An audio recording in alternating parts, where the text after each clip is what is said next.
Legal action against a builder redeveloping a key Rochester roadway and discriminatory language in property deeds. I'm KIMT News 3's Anthony Monzon with a look at what's on the agenda for Rochester City Council members today.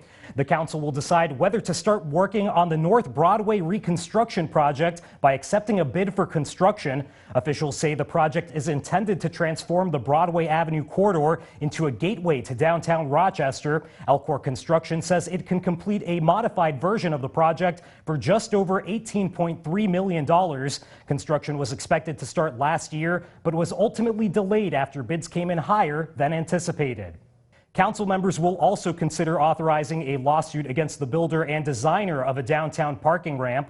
The ramp, located on the corner of 1st Avenue Northeast and 1st Street, was originally designed to support at least 8 levels of residential housing above its parking facilities. The city says it hasn't been able to build the housing project because of issues with the ramp. Officials say they will not discuss their litigation strategy publicly, but add mediation with the builder designer was not fruitful.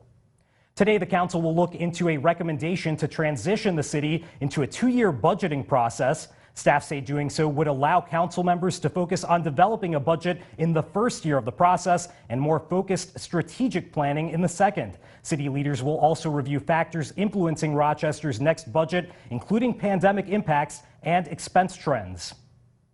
Removing discriminatory language from property deeds. Officials are considering a partnership with the Just Deeds Coalition to identify and eliminate racially restrictive covenants across the city. Staff say Rochester is known to have a number of discriminatory covenants. I spoke with Councilmember Molly Dennis ahead of today's vote, who says it's important all symbols of racism are removed whenever possible.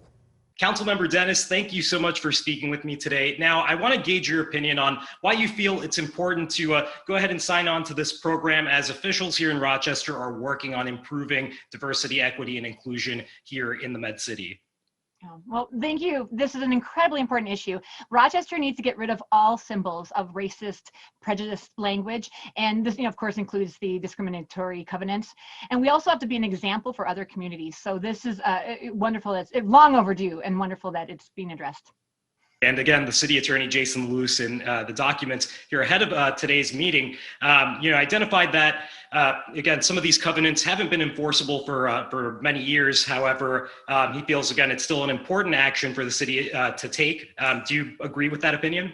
Oh my goodness, yeah. And it also, of course, it helps residents become aware of the white privilege advantage, and many neighborhoods have been founded on racism. So the first step is to map out the extent of these covenants, and of course the second step is to remove them. And because it's long overdue, a lot of these lots have been lot by lot written by Hardwick, and then signed by Will Mayo. So this is like the foundation of our town has been, the wealth has been grown from people who have benefited from racism. So yes, this is a very overdue issue.